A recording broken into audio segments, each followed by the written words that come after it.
Hello বন্ধুরা, তো the green life চ্যানেলে তোমাদের সবাইকে স্বাগত। তো দেখো, আজকে একটা নতুন জিনিস নিয়ে তোমাদের সামনে চলে এসেছি। তো আজকে আমি দেখাবো কিভাবে আপনারাও ছাদ বাগানে ধনেপাতা খুব সহজেই চাষ করতে পারবেন। তো তার জন্য কী ধরনের মাটি প্রস্তুত করতে হবে আর কীভাবে আপনারা এই ধনেপাতা চাষ করবেন সেটাই আজকে আপনাদেরকে দেখাবো। তো দেখো, আমি প্রথমে মাটিটা তৈরি করে নিচ্ছি আর কি। দেখো, সাধারণ মাটির সাথে একটু ভার্মি কম্পোস্ট দিয়েছিলাম আর সামান্য পরিমাণ একটু গোবর সার মিশিয়ে দিয়েছি। এবার দিয়ে সেটাকে মিক্স করছি, ভালো করে মিক্স করে নেব। মাটিটা একদম কিন্তু পুরো ঝুরঝুরে হবে, একদম পুরো ঝুরঝুরে হবে, কোনো মাটির বড় বড় দলা থাকা চলবে না। একদম দেখো, ভালো করে আমি ঝুরঝুরে করে নিচ্ছি আর কি। এরপর দেখো, একটু নিম পাতা দিলাম যাতে কোনো ফাঙ্গাস আক্রমণ না হয় বা কোনো পোকামাকড়ের আক্রমণ না হয়, সেজন্য আমি একটু নিম পাতা দিয়ে দিলাম।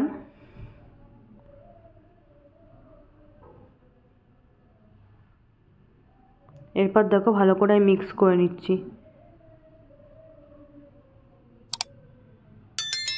তো এরপর দেখো, আমি আইসক্রিমের একটা কৌটো নিয়েছি। তো এই আইসক্রিমের কৌটো আমাদের বাড়িতে প্রচুর আছে।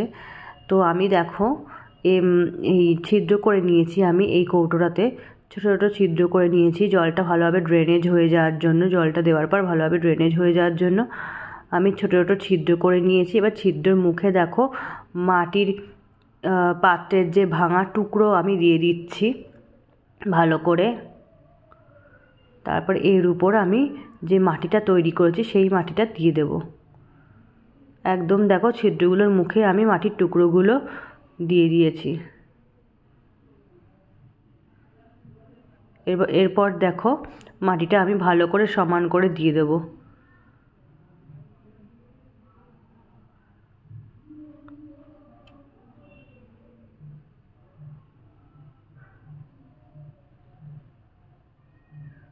দেখো, আমি ভালো করে মাটি দিয়ে দিচ্ছি।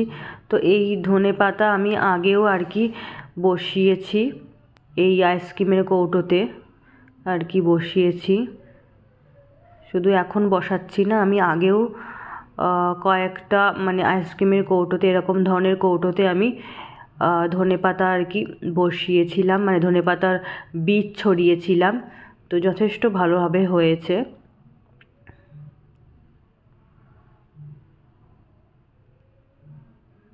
তো সেই জন্যই আর কি তোমাদেরকে দেখাচ্ছি।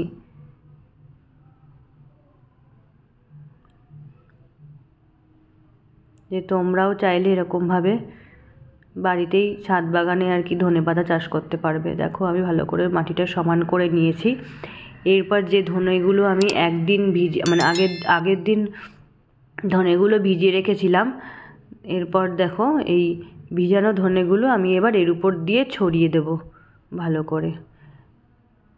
তো একদম খুব ঘন হলে কিন্তু ধনেপাতাগুলো বাড়তে পারবে না, একটু সামান্য ফাঁকা ফাঁকা রাখতে হবে।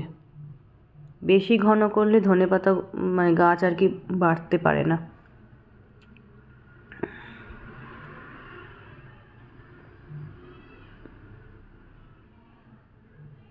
দেখো, আমি ধনেগুলো ভালো করে ছড়িয়ে দিচ্ছি।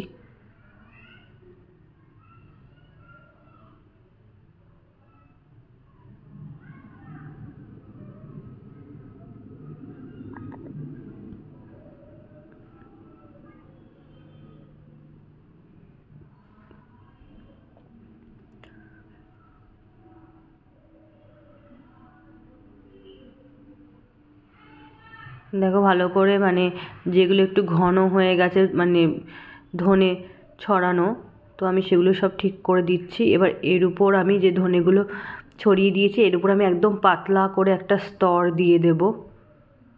একদম পাতলা করে একটা মাটি দিয়ে স্তর দিয়ে দেব। এতে কী হবে, ধনেগুলো ভালোভাবে ফুটবে, ভালোভাবে চারাগুলো ফুটবে, ধনের চারাগুলো। এরপর দেখো আমার ধনেগুলো ছড়ানো হয়ে গেছে। এর উপর যে পাতলা একটা মাটির স্তরও দিয়ে দিয়েছি আমি। এরপর আমি দেখো একটু সামান্য জল দিয়ে দেবো, আস্তে আস্তে ছিটিয়ে, আস্তে আস্তে ছিটিয়ে জল দিয়ে দেবো।